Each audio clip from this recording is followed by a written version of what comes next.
Hello, everybody. It is Saturday, May 23rd, and welcome back to the Nick Watkins Show. I'm Nick Watkins. Let's get into it. It is early here on Saturday morning, and we're going to be discussing some sports today. So let's just get right into it. We're going to start with baseball. Um,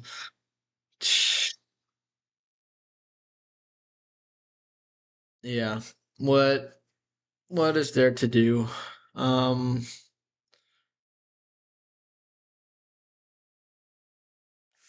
let's just talk about it. Yesterday, the Giants lost 9-4 to the Chicago White Sox. The winning pitcher in this game was Davis Martin, who got his seventh win of the year. 5 2/3, 4 earned runs on 6 hits and 2 walks, struck out 7 batters.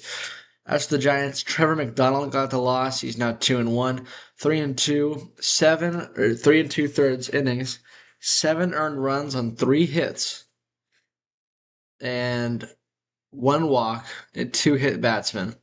So how does that even happen? Not entirely sure. He gave up 7 earned runs. He struck out 4. So the big inning in this game was the fourth inning. You go to the fourth inning. Antonacci led it out. Trevor McDonald was perfect through the first 3 innings. He struck out 3 batters, and he did a good job through the first 3 innings. And then the fourth inning came around. He hit the first batter. He hit the second batter. Then he got out. Then a single. Then a walk. Then a double. Then a fielder's choice. A strikeout. Then a single. A hit batsman. A double. Another single that did not score a run. And then a strikeout to end the game. Or to end the inning. So that was the bad inning in this game. The White Sox got all 9 of their runs in that inning. The White Sox only had 5 hits this whole game, and yet they scored 9 runs. They didn't hit a homer. They only had 5 hits and 5 walks and 3 hits Batman or hit batsmen. So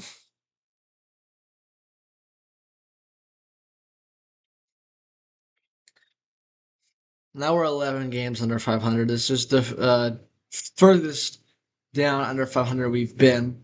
We've lost 4 games in a row. The pitcher, who had never lost a game before, gets his first career loss, and we get beat. We get hammered by the White Sox. I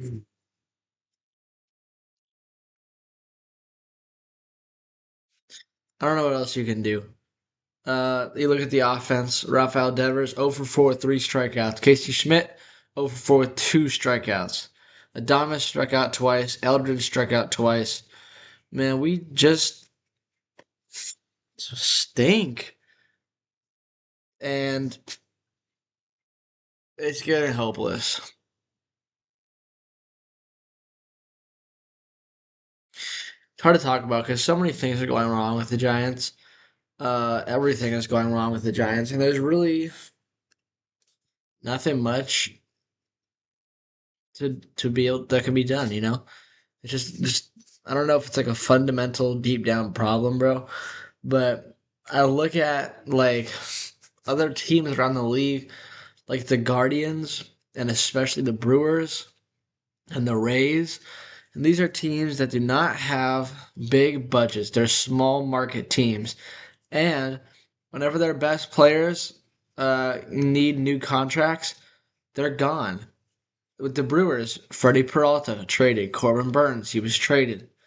They let Willie Adames walk to us. And yet, they're 30 and 18. You look at the Rays. They let all their players walk. They can't re sign them. And yet, they are 34 and 15. They've won 5 games in a row. You look at the Guardians. Francisco Lindor, they had to let him walk. Other players not like that, they had to let him walk. They kept J Ram because he took a very team friendly deal. But you look at these teams. like the Milwaukee Brewers and the Tampa Bay Rays and the Cleveland Guardians, and even to some extent the Chicago White Sox. These are all small market teams that all are winning games. The Brewers are leading the best division in baseball, the NL Central. The Rays have a 5 game winning streak. They're leading the AL East. And the Guardians have won 7 games in a row and are leading the AL Central. White Sox are also 2 games above 500. Why? I know this is going to sound crazy to say, but why can't we be like those teams? I know like San Francisco is not necessarily the smallest market. It's kind of like a big market. It's not like Los Angeles, but it's pretty big. But we've tried to be like the Dodgers and the Padres, and it really hasn't worked. If you look, I mean, we spent the money, we gave players big contracts, we brought in the right people, and we're 20-31. And you look at these teams like the Brewers, and I looked at them in the preseason and I said, well, they lost Freddie Peralta. That's a huge loss. I don't know if they're going to be as good. And so I didn't pick them to make the playoffs. They're going to make the playoffs again. They've made it every year since 2017, 2018. I don't know why I even have any doubt in my mind anymore. The Brewers and the Guardians are just going to make the playoffs every year because it's what they do. And how are they able to do this? They don't have big players. I mean, the chances are, unless Bryce Terang re-signs when his contract's up for a team-friendly deal, he's not going to be around. He's their best player, and they could just let their best players go, no consequences, because they have deep farm system. That's kind of a problem. But and I want to point out one player in particular that really frustrates me, and that's Kyle Harrison. I love Kyle Harrison. I loved him so much when he was a Giant. I thought he was going to be the future ace of our staff. And he still could be a future ace. And he looks like he's going to be, but for the Milwaukee Brewers. And don't get me wrong, I gladly would do that trade every single time to get Rafael Devers. And the Red Sox absolutely messed up that trade. But if you look at Kyle Harrison, the Giants, he was good. He was good. He dealt with his injury in 2025 that kind of prohibited him in 2024 as well. So there were definite flashes of greatness with Kyle Harrison, but it didn't necessarily work out in full. If we kept him around, we probably would have seen him become like a Matt Cain type player. And if you look at who he is on the Brewers right now, 5-1 with a 1.77 ERA. He struck out almost 60 batters in 45 innings. And I think this player who came up with the Giants and played for the Giants and now he's on the Brewers is a perfect example. You can literally see the difference in the teams in this player right here, Kyle Harrison. And I'm a big Kyle Harrison fan, and I'm so happy he's having success on a different team. I really do love the guy. But man, you can look at Kyle Harrison and his career, and you can see the glaring difference between the Giants and the Brewers. And that is the Giants are not good, and the Brewers are good, and particularly because of their development and their farm system. I'm not saying we're not developing good players. We have a lot of good players like Eldridge and Schmidt that we developed and Webby, but maybe just a news flash. As much as I love Devers and Adonis and Chapman, these guys are awesome. Maybe throwing a whole bunch of money at players isn't the best way for the San Francisco Giants to win baseball games.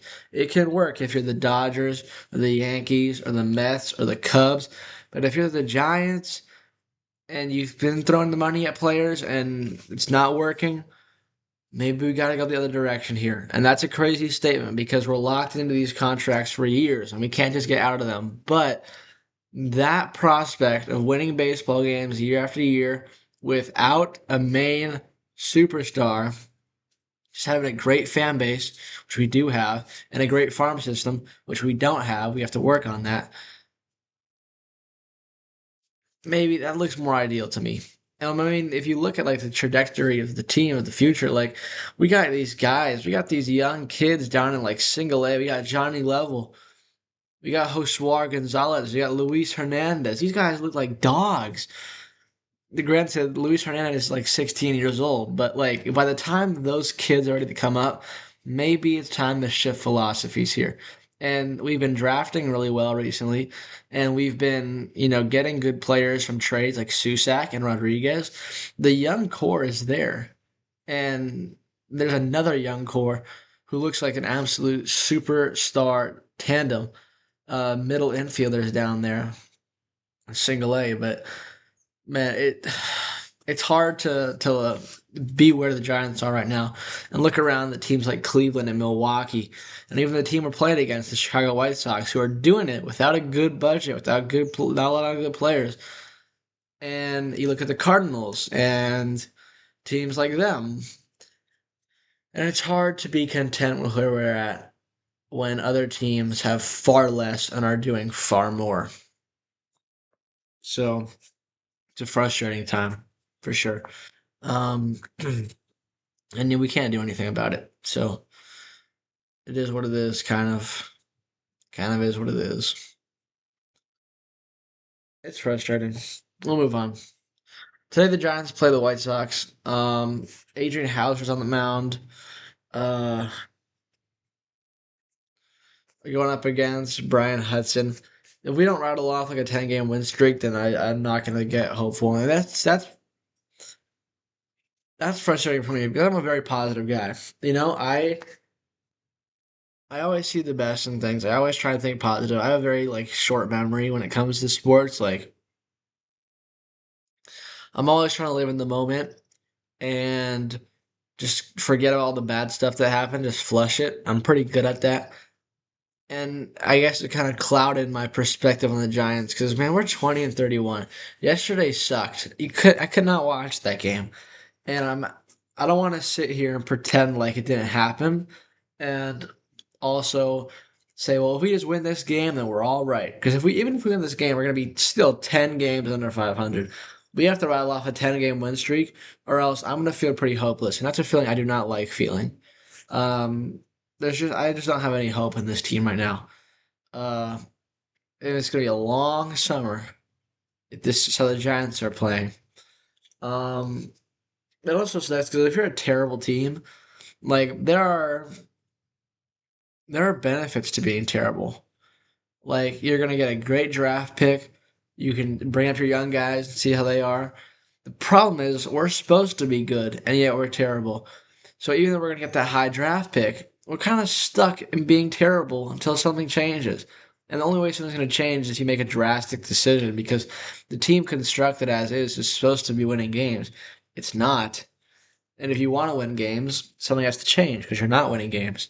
So, with that being said, if you want to start winning games, you have to change something, which is going to be a very tough decision considering this is the lineup you assemble it's supposed to win, and they're not. Um, being a Giants fan is rough. It really is. We're almost the worst team in the league. I think we're like the third worst. That's embarrassing. Yeah, I just want to be a good team, man. That's too much to ask for. I don't know, you tell me. All right, let's move on to basketball. This is another thing that's gonna be riled up. Maybe I shouldn't have started out with the Giants because now this is just a really negative episode. And I don't like when that happens, but we gotta talk about what happened yesterday. The Thunder beat the Spurs 123 to 108, taking a 2-1 series lead in the Western Conference Finals. It's a bad look for basketball when this kind of result is happening. Not the Thunder winning, but how they won the game. And my main problem with it is the referees are still not enforcing the rules. There wasn't nearly as much grabbing on Wemby from guys like Hartenstein last night. There still was some, but it was scaled down a bit, so that's okay. I'm talking about when Shea Gilgeous-Alexander is shooting 35% from the field and yet has 26 points because he's 12 for 12 on free throws. He's flopping out of his mind. It's unbelievable. It's hard to watch. It's impossible to watch. 3 separate times I was at Melo's house. He turned off the game because he couldn't believe what he was seeing. It was terrible. He's 6 for 17, yet has 26 points. It was garbage. Some of the fouls that were being called on the Spurs towards SGA, just so blatantly obvious. He wasn't even being fouled. He's flopping. And by the way, can I point out, there is a rule in the NBA rule book that says if you flop, you get a technical foul. If that rule was actually enforced, SGA would have 3 times the technicals as Draymond, okay? And that's saying something. SGA, I've been saying it, I've been giving him praise the past 2 days for playing ethical basketball. This is the opposite of ethical basketball.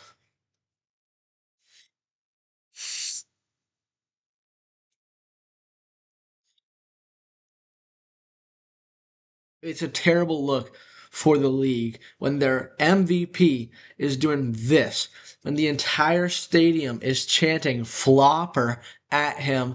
And not only are the fans at the stadium noticing it, everybody and their mother back home watching the game is noticing it. Even Reggie Miller is talking about it on the broadcast. It's unbearable to watch. It is a terrible look for the league. Absolutely nobody is rooting for the Thunder to win. It's terrible. It's terrible. I remember when people were calling LeBron a flopper. Compared to this, heck no. Heck no. This is unbearable. It's just the feeling I had last night watching Shea Gilgeous-Alexander flop around in the court like a Magikarp was equivalent to the feeling I get when watching San Francisco Giants games. I had a headache. It's insane. I just can't believe this is going on. It's so blatantly obvious, and the league can do something about it. Adam Silver, I know you were at the game. Do something about this. Nobody likes this. Absolutely nobody likes this. They asked SGA about it post game. I said, SGA, how do you feel about the stadium calling you a flopper? And he said, it's part of the game. It's part of the game. No, it's not. It's the opposite of part of the game. James Naismith saw this. He'd be rolling around in his grave. This is unbelievable. It's got to stop because everybody is tired of it. And if it doesn't stop soon, the finals ratings are going to go down the toilet because everyone's just going to boycott it. And honestly, that might be the best strategy for us fans going forward because honestly, not only would you want to send a message to the league, but I can think of 100 things I'd rather do than watch Shea Gilgeous-Alexander flop around like a fish out of water and get rewarded for doing it. Oh. Let's talk about the Spurs because we got to go negative with this too. Wemby had a stinker. The stat line looks good, but for who he is and who he's supposed to be for this team, it's not good. I mean, he was 26 points, 8 for 15 shooting, uh, 4 rebounds. That's not good enough. 2 blocks. That's not good enough. If you're a 7'5" player, bro, you're not supposed to be getting 4 rebounds in a game. It felt like they were just completely neutralizing him by not letting him be in the paint. There was a moment outside of the fourth quarter where he drove in 2 separate times, had a dunk, had a fadeaway jumper that was really nice. And I thought, oh, Wemby's going to heat up now. Wemby's going for it. He's going to start attacking the paint more. He's going to get this team back in the game. And then he didn't do it again until like 2 minutes remaining. He needs to be inside. You're the tallest player out there. And I understand that you're being grabbed and harassed every single time you go down there, but you have to try. And if he's scared of it, that's not good. That means the Thunder have won. And if Wemby's not playing up to his standards, the Spurs the Spurs role players will not have a chance against the Thunder role players because the Thunder role players are killing it this series, and the Spurs role players are not. And the Spurs just flat out lost this game too. I mean, I understand that Shea is flopping around and stuff, but you can't shoot 13 for 41 on threes. 34 for 80 overall.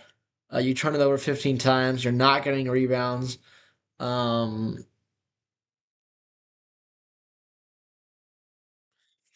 I mean, they went on to a 15-0 start, for goodness sake. And then they just gave that up. And they were playing from behind pretty much the rest of the way after that. So, I mean, the Spurs also just lost it. I mean, they had a terrible game. And it's crazy because they would have been even closer if it wasn't for all the flapping going on. Yet we'll never know. But the Spurs also did not help themselves at all. They prohibited themselves from winning this game. All right, Knicks Cavs tonight. The Knicks after a 2-0 series lead. We'll see if going to Cleveland changes anything because that atmosphere in MSG tough to win in if you're Cleveland. But now you're going home and you got a chance to rattle the other players. Question is that going to happen? And I'm not entirely sure because, look, the Knicks have one of the best fan bases in the league in terms of support for their team. They're going to be there. It might not be like a complete takeover, but you saw what they did to Philly. And there's no doubt that they can get to Cleveland. I think that the Knicks are winning this basketball game. There you go. That's all got to be said. WNBA, another negative result. The Valkyries lost to the Fever 82-90. Valks had a good lead in the second quarter, in the third quarter, but then they just gave it up. Uh, yeah. Oh well. Okay. NHL time. This is a surprising result. The Golden Knights take a 2-0 series lead over the Colorado Avalanche. The 3-1 victory. Very surprising. They get a goal from Eichel with 10 minutes left in the third. They get a goal from Barbashev with 8 minutes left in the third. And then an empty netter again from Barbashev. Whoa. This is a shocking result here. Connor Hart, though, once again, 29 for 30 on saves. Only let in one. Like I've been saying, man, if he does that, if you get a hot goalie in the playoffs, this is what they can do for you. And that's just what Connor Hart is doing for the Golden Knights. He's outstanding right now. Very, very good. All right, today the Canadians take on the Hurricanes. This is a big game here from Raleigh. If the Hurricanes can tie up the series, that's big for them. If Montreal can get the win and take it 2-0 back to Montreal, it's over. It's over. So this is a big game for Carolina. And it's going to do it for today's episode. So, look, this is a pretty negative one. A lot of bad stuff happened, especially the Giants, especially SGA. But sometimes you just got to, we got to work with what we got. And hopefully tomorrow will be a more positive episode. But that's going to do it. So, thank everyone for watching. I'll see you tomorrow.